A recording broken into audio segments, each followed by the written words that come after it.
So repeated placement is stage 3. I've never really gotten the big difference between continuous placement and repeated placement. I think continuous placement means that you haven't developed it enough, so you have to keep coming back repeatedly, right, over and over again. So it sounds like repeated placement, but repeated placement means you place it and it stays and stays and stays, and then it degrades and falls away, and then you bring it back again, right? It's like every 5 minutes, every 10 minutes, you're bringing it back to the focus. But we're building it up, we're really strengthening it. And I can tell you for a fact, as a meditator myself, I have spent long periods of time never even getting to the second stage or the third stage because I didn't know what I was doing.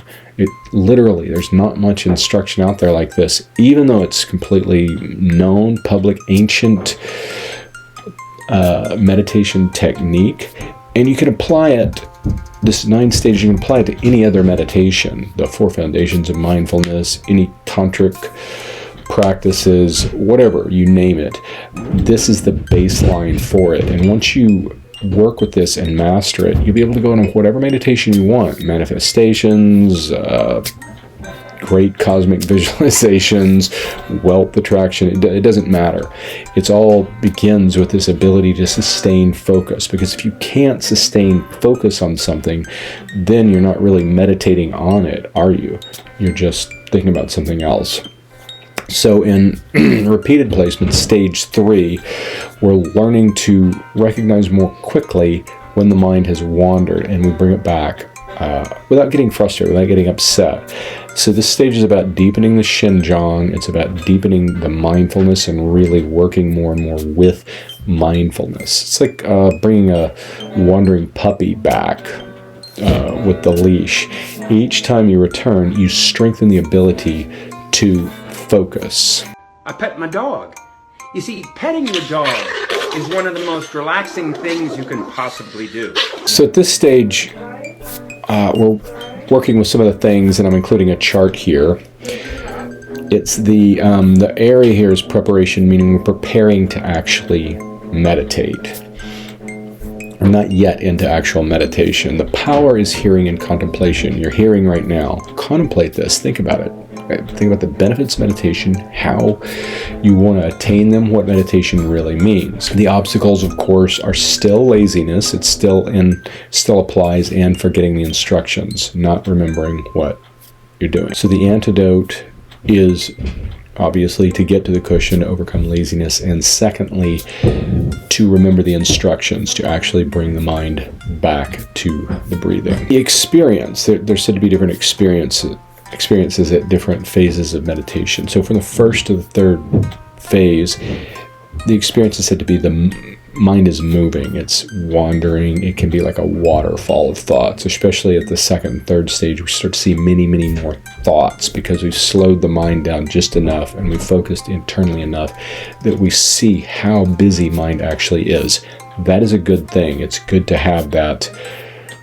That's not a bad problem to have, right? Because we know what we're working with. It can be a little unsettling, a little almost freakish to see how intense it is. So the qualities we're working on at this stage is stability. We're trying to stabilize the mind. It's not there yet, but we're beginning to get it. We're countering the tendency of mind to wander from object to object, to jump. We're overcoming the ADHD, which so characterizes our modern age. For this stage, it's basically the same as the last stage. The meditation is sit comfortably and take the good posture, hands on thighs, straight back, neck slightly tucked in, eyes slightly down. You can put your tongue loosely on the back of your teeth and breathe through the mouth and nose.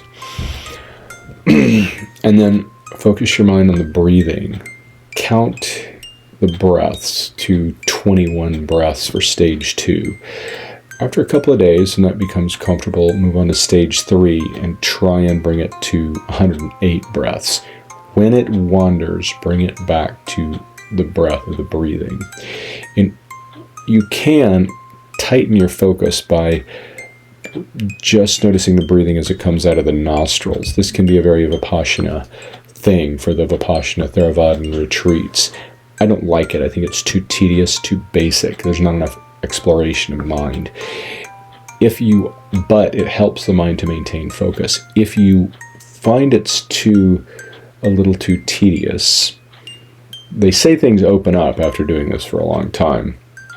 I've never done it that way. I've been more into exploring the qualities of the breathing. So let your mind follow the breathing out. See what that is. See what that feels like. Don't let it indulge in a fantasy, but just experience it and feel it going out into the room. This is a little unusual and hand-wavy, but these are feeling tone things in meditation. You can also feel the breath going in. You can feel it filling your lungs. You can feel it filling down in your belly.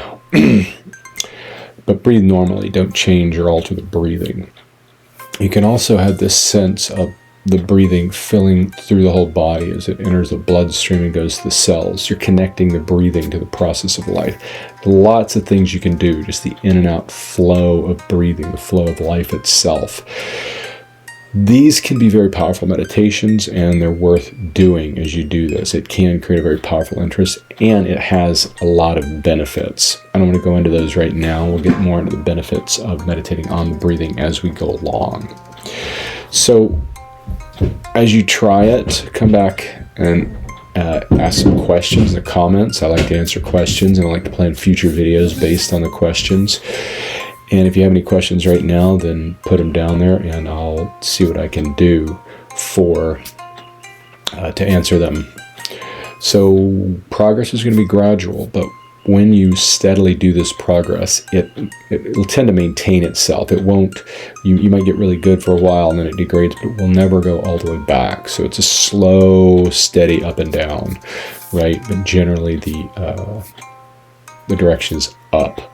So celebrate your returns. Whenever it does well, yay!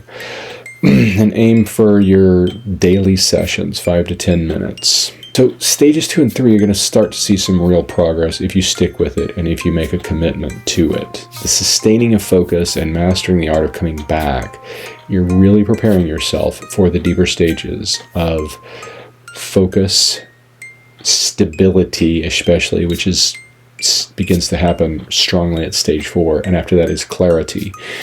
And as you move on, you develop power. That's the third of the 3 qualities. If you're ready to keep going with this, then the next video is going to be on close placement, and that's where distractions radically diminish and the focus dramatically sharpens. It's a phase shift. It's considered one of the most important phases in meditation, where you move on from trying to meditate to actually meditating. So please like, subscribe, get the notifications, and please keep meditating, keep practicing, and come back. So I'll see you in the next stage.